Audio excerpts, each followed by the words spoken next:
ನಮಸ್ಕಾರ ವೀಕ್ಷಕರೇ, ಓಲಿ news YouTube ಚಾನಲ್ಗೆ ಮತ್ತೊಮ್ಮೆ ನಿಮಗೆಲ್ಲ ಸ್ವಾಗತ. ನಾನು ನಿಮ್ಮ ಗೆಳೆಯ ಇಟಿಗೆ ಹೇಮಂತ್. ರಾಜ್ಯದಲ್ಲಿ ಲೋಕಸಭಾ ಚುನಾವಣಾ ಕಾವು ದಿನದಿಂದ ದಿನಕ್ಕೆ ಏರ್ತಿರ್ತಕ್ಕಂಥ ಈ ಸಂದರ್ಭದಲ್ಲಿ ಅನೇಕ ರಾಷ್ಟ್ರೀಯ ಮಟ್ಟದ ಸರ್ವೆ ಸಂಸ್ಥೆಗಳು ಕರ್ನಾಟಕದ 28 ಲೋಕಸಭಾ ಕ್ಷೇತ್ರಗಳನ್ನು ಕುರಿತು ತಮ್ಮ ಸರ್ವೆಯನ್ನು ನಡೆಸಿದ್ದು ಈಗಾಗಲೇ ತಮ್ಮ ವರದಿಗಳನ್ನು ಬಹಿರಂಗಗೊಳಿಸಿದ್ದಾರೆ.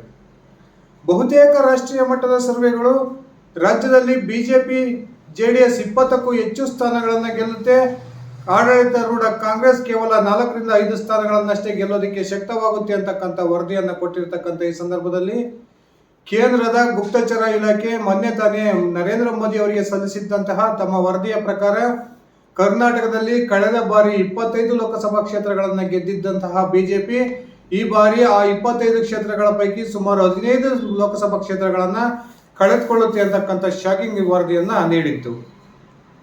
ಇದೀಗ ರಾಜ್ಯದ ಪೊಲೀಸ್ ಇಂಟೆಲಿಜೆನ್ಸ್ ಸಹ ರಾಜ್ಯದ ಮುಖ್ಯಮಂತ್ರಿಗಳಾಗಿರ್ತಕ್ಕಂಥ ಸನ್ಮಾನ್ಯ ಸಿದ್ದರಾಮಯ್ಯನವರ ಕೈಗೆ ತಮ್ಮ ಲೋಕಸಭಾ ಕ್ಷೇತ್ರಗಳ ವ್ಯಾಪ್ತಿಯ ಸರ್ವೆಯನ್ನು ನಡೆಸಿದ್ದು, ಪೊಲೀಸ್ ಇಂಟೆಲಿಜೆನ್ಸ್ ಸರ್ವೆ ರಿಪೋರ್ಟ್ ಇದೀಗ ಸಿದ್ದರಾಮಯ್ಯನವರ ಕೈ ಸೇರೋದ್ರ ಮೂಲಕ ಅತ್ಯಂತ ಅಚ್ಚರಿಯ ರೀತಿಯ ಒಂದು ವರದಿಯನ್ನ ಈ ಒಂದು ಪೊಲೀಸ್ ಇಂಟೆಲಿಜೆನ್ಸ್ ಸಂಸ್ಥೆ ರಾಜ್ಯದ ಮುಖ್ಯಮಂತ್ರಿಗಳಿಗೆ ಸಲ್ಲಿಸಿದೆ. ಬನ್ನಿ ಸ್ನೇಹಿತರೆ, ಹಾಗಾದ್ರೆ ರಾಜ್ಯ ಗುಪ್ತಚರ ಇಲಾಖೆಯ ಒಂದು ಸಂಸ್ಥೆ ನೀಡಿರ್ತಕ್ಕಂಥ ವರದಿಯಲ್ಲಿ ಏನಿದೆ, ಯಾವೆಲ್ಲ ಕ್ಷೇತ್ರಗಳಲ್ಲಿ ಯಾವ್ಯಾವ ಪಕ್ಷಗಳು ಕರ್ನಾಟಕದಲ್ಲಿ ಈ ಬಾರಿ ಲೋಕಸಭಾ ಸೀಟುಗಳನ್ನು ಗೆಲ್ತವೆ ತಿಳ್ಕೊಂಡು ಬರೋಣ. ಅದಕ್ಕಿಂತ ಮುಂಚೆ ನೀವು ನನ್ನ ಓಲಿ ನ್ಯೂಸ್ ಯೂಟ್ಯೂಬ್ ಚಾನಲ್ಗೆ ಸಬ್ಸ್ಕ್ರೈಬ್ ಮಾಡ್ಕೊಂಡಿಲ್ಲ ಅಂದರೆ ದಯವಿಟ್ಟು ಸಬ್ಸ್ಕ್ರೈಬ್ ಮಾಡಿಕೊಂಡು ಬೆಲ್ ಬಟನ್ ಅನ್ನು ಕ್ಲಿಕ್ ಮಾಡಿ. ನಾನು ಕೊಡ್ತಕ್ಕಂಥ ಮಾಹಿತಿ ನಿಮ್ಗೆ ಇಷ್ಟ ಆಗಿದ್ರೆ ಈ ವಿಡಿಯೋಗೆ ಲೈಕ್ ಮಾಡಿ, ಶೇರ್ ಮಾಡಿ, ಕಮೆಂಟ್ ಮಾಡಿ. ವೀಕ್ಷಕರೇ, ಕಳೆದ 3-4 ಲೋಕಸಭಾ ಚುನಾವಣೆಯಲ್ಲಿ ಕರ್ನಾಟಕದಲ್ಲಿ ಕಾಂಗ್ರೆಸ್ 2 ಅಂಕಿಯನ್ನ ದಾಟಿಲ್ಲ. ಇದು ನಮಗೆಲ್ಲ ಗೊತ್ತಿರತಕ್ಕಂಥ ವಿಚಾರ. ರಾಜ್ಯದಲ್ಲಿ ಯಾವುದೇ ಪಕ್ಷದ ನೇತೃತ್ವದ ಸರ್ಕಾರ ಇದ್ದಾಗಲೂ ಕೂಡ ಕರ್ನಾಟಕದ ಮತದಾರರು ಲೋಕಸಭಾ ಚುನಾವಣೆಯ ಒಂದು ವಿಷಯಕ್ಕೆ ಬಂದರೆ ಬಹುತೇಕ 4-5 ಚುನಾವಣೆಗಳಿಂದ ಬಿಜೆಪಿಯನ್ನ ಬೆಂಬಲಿಸ್ತಾ ಬರ್ತಾ ಇದ್ದಾರೆ. ಆದ್ರೆ ಈ ಬಾರಿ ರಾಜ್ಯದ ಪೊಲೀಸ್ ಇಲಾಖೆ ನಡೆಸಿರ್ತಕ್ಕಂಥ ತಮ್ಮ ಪೊಲೀಸ್ ಗುಪ್ತಚರ ಇಲಾಖೆ ನಡೆಸಿರ್ತಕ್ಕಂಥ ಒಂದು ಕರ್ನಾಟಕದ 28 ಲೋಕಸಭಾ ಕ್ಷೇತ್ರಗಳ ಸರ್ವೆ ಕಾರ್ಯದಲ್ಲಿ ಇದೀಗ ಕರ್ನಾಟಕದ ಕುರಿತು ರಾಜ್ಯ ಪೊಲೀಸ್ನ ಗುಪ್ತಚರ ಇಲಾಖೆ ಮುಖ್ಯಮಂತ್ರಿ ಸಿದ್ದರಾಮಯ್ಯನವರ ಕೈಗೆ ಒಂದು ರಿಪೋರ್ಟ್ ಅನ್ನು ಸಲ್ಲಿಸಿದೆ.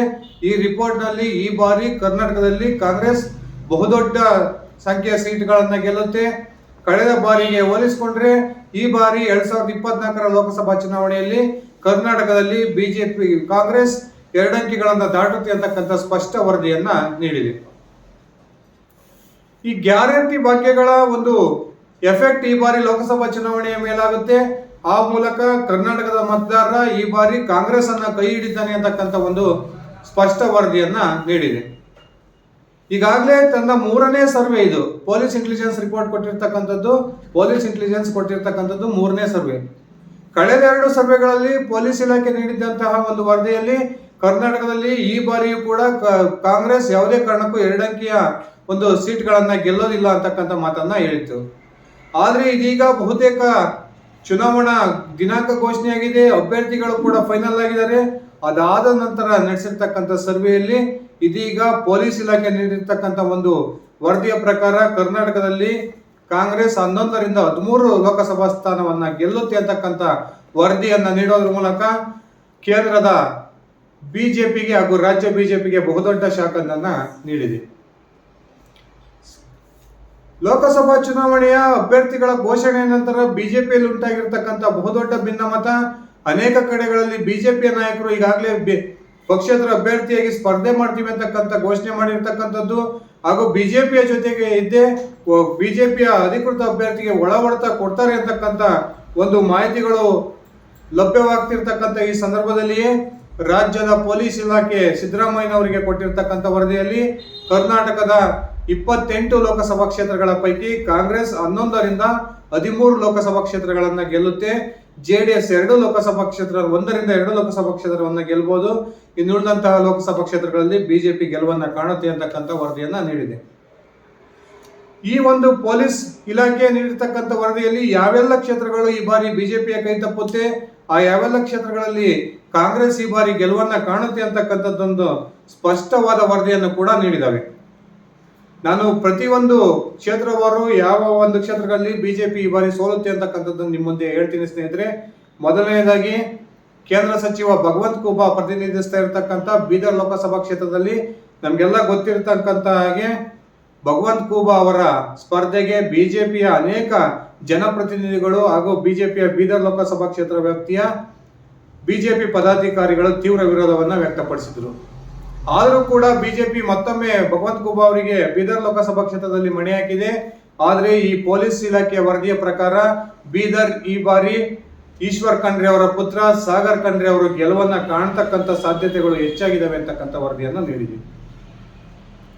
ಹಾಗೇನೆ ರಾಜ್ಯದ ಮಾಜಿ ವೈದ್ಯಕೀಯ ಸಚಿವರು ಆಗಿರ್ತಕ್ಕಂಥ ಡಾಕ್ಟರ್ ಸುಧಾಕರ್ ಸ್ಪರ್ಧೆ ಮಾಡಿರ್ತಕ್ಕಂಥ ಚಿಕ್ಕಬಳ್ಳಾಪುರ ಲೋಕಸಭಾ ಕ್ಷೇತ್ರ ಕೂಡ ಈ ಬಾರಿ ಕಾಂಗ್ರೆಸ್ನ ಕೈವಶ ಆಗುತ್ತೆ ಅಂತಕ್ಕಂಥ ಮಾತನ್ನ ಇದೀಗ ಪೊಲೀಸ್ ಇಲಾಖೆ ತನ್ನ ವರದಿಯಲ್ಲಿ ತಿಳಿಸಿದೆ. ರಕ್ಷಾರಾಮಯ್ಯ ಅವರು ಕಾಂಗ್ರೆಸ್ನಿಂದ ಅಭ್ಯರ್ಥಿಯಾಗಿದ್ದಾರೆ. ಬಿಜೆಪಿಯಿಂದ ಡಾಕ್ಟರ್ ಕೆ ಸುಧಾಕರ್ ಅಭ್ಯರ್ಥಿಯಾಗಿದ್ರು ಕೂಡ ಬಿಜೆಪಿಯಲ್ಲಿ ಯಲಹಂಕದ ಶಾಸಕ SR ವಿಶ್ವನಾಥ್ ಹಾಗೇನೆ ಬಿಜೆಪಿಯ ಪ್ರಮುಖ ಕಾರ್ಯಕರ್ತರು ಈಗಾಗಲೇ ಸುಧಾಕರ್ ವಿರುದ್ಧ ತಿರುಗಿ ಬಿದ್ದಿದ್ದಾರೆ. ಆ ಕಾರಣಕ್ಕೆ ಚಿಕ್ಕಬಳ್ಳಾಪುರ ಲೋಕಸಭಾ ಕ್ಷೇತ್ರವನ್ನು ಕೂಡ ಈ ಬಾರಿ ಬಿಜೆಪಿ ಕಳೆದುಕೊಳ್ಳುತ್ತೆ ಅಂತಕ್ಕಂಥ ಸ್ಪಷ್ಟವಾದ ವರದಿಯನ್ನ ಈ ಸಂಸ್ಥೆ ನೀಡಿದೆ. ಕಳೆದ ಬಾರಿ 27 ಲೋಕಸಭಾ ಕ್ಷೇತ್ರಗಳಲ್ಲಿ ಸೋತಿದ್ದಂತಹ ಕಾಂಗ್ರೆಸ್ ಬೆಂಗಳೂರು ಗ್ರಾಮಾಂತರ ಲೋಕಸಭಾ ಕ್ಷೇತ್ರವನ್ನು ಗೆದ್ದುಕೊಂಡಿತ್ತು. ಈ ಬಾರಿ ದೇಶದ ಮಾಜಿ ಪ್ರಧಾನಿ HD ದೇವೇಗೌಡ ಅವರ ಅಳಿಯ ಹಾಗೂ ಜಯದೇವ ಹೃದ್ರೋಗ ಆಸ್ಪತ್ರೆಯ ನಿವೃತ್ತ ಮುಖ್ಯಸ್ಥರಾಗಿರ್ತಕ್ಕಂಥ ಡಾಕ್ಟರ್ CN ಮಂಜುನಾಥ್ ಅವರು ಸ್ಪರ್ಧೆ ಮಾಡಿದ್ರು. ಈ ಕಾರಣಕ್ಕೆ ಬಹುತೇಕ ಈ ಬಾರಿ ಬೆಂಗಳೂರು ಗ್ರಾಮಾಂತರ ಬಿಜೆಪಿ JDS ತೆಕ್ಕೆ ಹೋಗುತ್ತೆ ಅಂತಕ್ಕಂಥ ಚರ್ಚೆಗಳು ಇದ್ವು.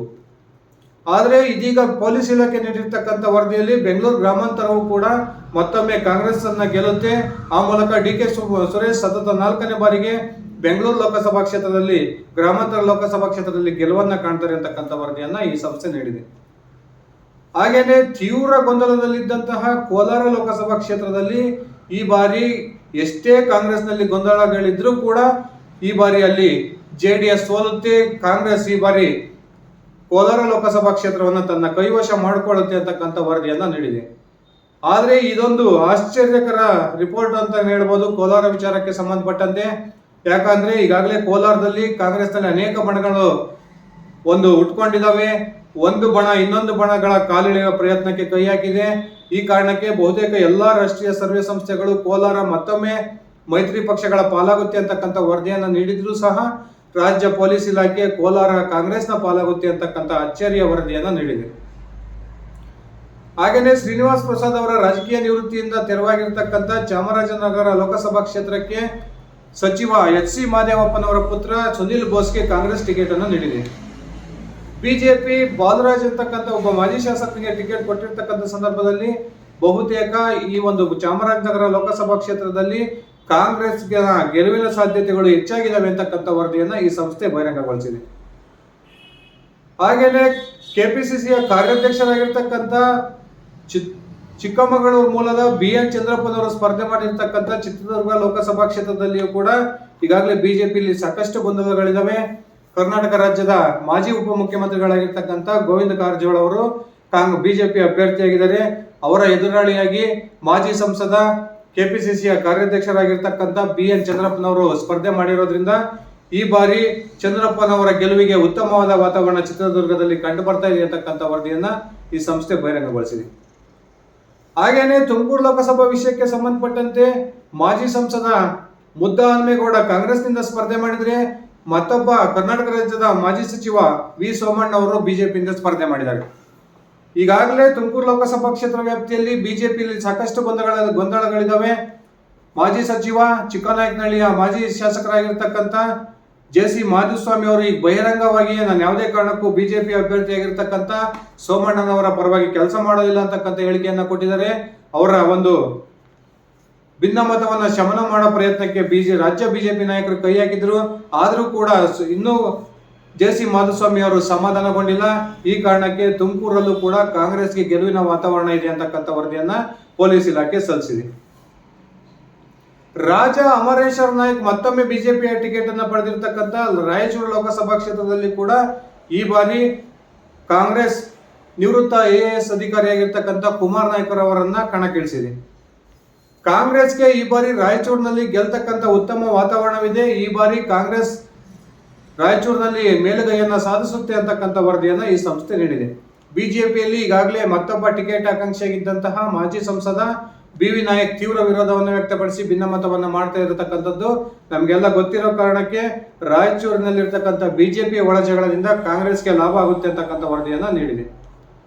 ಅತ್ಯಂತ ಆಶ್ಚರ್ಯಕರ ರೀತಿಯಲ್ಲಿ ಉಡುಪಿ ಚಿಕ್ಕಮಗಳೂರು ಲೋಕಸಭಾ ಕ್ಷೇತ್ರವು ಕೂಡ ಜಯಪ್ರಕಾಶ್ ಹೆಗಡೆ ಅವರ ಗೆಲುವಿಗೆ ಅತ್ಯಂತ ಸುಲಭವಾಗಿ ದಕ್ಕುತ್ತೆ ಅಂತಕ್ಕಂಥ ಮಾಹಿತಿಯನ್ನು ನೀಡೋದ್ರ ಮೂಲಕ ಸರಳ ಸಜ್ಜನ ಎಂದೇ ಖ್ಯಾತಿಯನ್ನ ಪಡೆದಿರ್ತಕ್ಕಂಥ ಕೋಟಾ ಶ್ರೀನಿವಾಸ್ ಪೂಜಾರಿ ಅವರಿಗೆ ಗೆಲುವಿಗೆ ಚಿಕ್ಕಮಗಳೂರು ಉಡುಪಿ ಲೋಕಸಭಾ ಕ್ಷೇತ್ರದಲ್ಲಿ ಕಷ್ಟ ಆಗುತ್ತೆ ಅಂತಕ್ಕಂಥ ಈ ಸಂಸ್ಥೆ ವರದಿಯನ್ನ ಬಹಿರಂಗಗೊಳಿಸಿದೆ. ಸ್ನೇಹಿತರೆ, ಕರ್ನಾಟಕದ ಪೊಲೀಸ್ ಇಲಾಖೆಯ ಗುಪ್ತಚರ ಇಲಾಖೆ ನೀಡಿರ್ತಕ್ಕಂಥ ವರದಿಯಲ್ಲಿ ಕಾಂಗ್ರೆಸ್ಗೆ ಬಹುದೊಡ್ಡ ಬೂಸ್ಟ್ ಅನ್ನ ಕೊಟ್ಟಿದೆ. ಕಾಂಗ್ರೆಸ್ ರಾಜ್ಯದಲ್ಲಿ ಜಾರಿ ತಂದಿರತಕ್ಕಂಥ ಗ್ಯಾರಂಟಿಗಳು ಕಾಂಗ್ರೆಸ್ನ ಕೈ ಹಿಡಿದವೆ. ಮಹಿಳಾ ಮತದಾರರು ಹೆಚ್ಚಾಗಿ ಕಾಂಗ್ರೆಸ್ನ ಕಡೆಗೆ ಈ ಬಾರಿ ಒಲವನ್ನ ತೋರಿಸ್ತಿದ್ದಾರೆ ಅಂತಕ್ಕಂಥ ಒಂದು ವರದಿಯನ್ನ ಈ ಸಂಸ್ಥೆ ನೀಡಿದೆ. ಕಾದ್ ನೋಡೋಣ ಸ್ನೇಹಿತರೆ, ಕರ್ನಾಟಕದಲ್ಲಿ ಈ ಬಾರಿ ಬಿಜೆಪಿ ಜೆಡಿಎಸ್ ಎಷ್ಟು ಕ್ಷೇತ್ರಗಳನ್ನು ಗೆಲ್ಬಹುದು, ಅದೇ ರೀತಿ ಆಡಳಿತಾರೂಢ ಕಾಂಗ್ರೆಸ್ ಎಷ್ಟು ಸ್ಥಾನಗಳನ್ನು ಗೆಲ್ಬಹುದು. ನಿಮ್ಮ ವೈಯಕ್ತಿಕ ಅಭಿಪ್ರಾಯ ಏನಿದೆ ದಯವಿಟ್ಟು ಕಮೆಂಟ್ ಮಾಡಿ ತಿಳಿಸಿ. ನನ್ನ ಈ ವಿಡಿಯೋ ಇಷ್ಟ ಆಗಿದ್ರೆ ನೀವು ಈ ವಿಡಿಯೋಗೆ ಲೈಕ್ ಮಾಡಿ, ಶೇರ್ ಮಾಡಿ. ಅದೇ ರೀತಿ ನೀವೇನು ನನ್ನ ಓಲಿ ನ್ಯೂಸ್ ಯೂಟ್ಯೂಬ್ ಚಾನಲ್ಗೆ ಸಬ್ಸ್ಕ್ರೈಬ್ ಮಾಡ್ಕೊಂಡಿಲ್ಲ ಅಂದ್ರೆ ದಯವಿಟ್ಟು ಸಬ್ಸ್ಕ್ರೈಬ್ ಮಾಡಿಕೊಂಡು ಬೆಲ್ ಬಟನ್ ಅನ್ನು ಕ್ಲಿಕ್ ಮಾಡಿ. ಧನ್ಯವಾದಗಳು ಸ್ನೇಹಿತರೆ, ಶುಭ ದಿನ.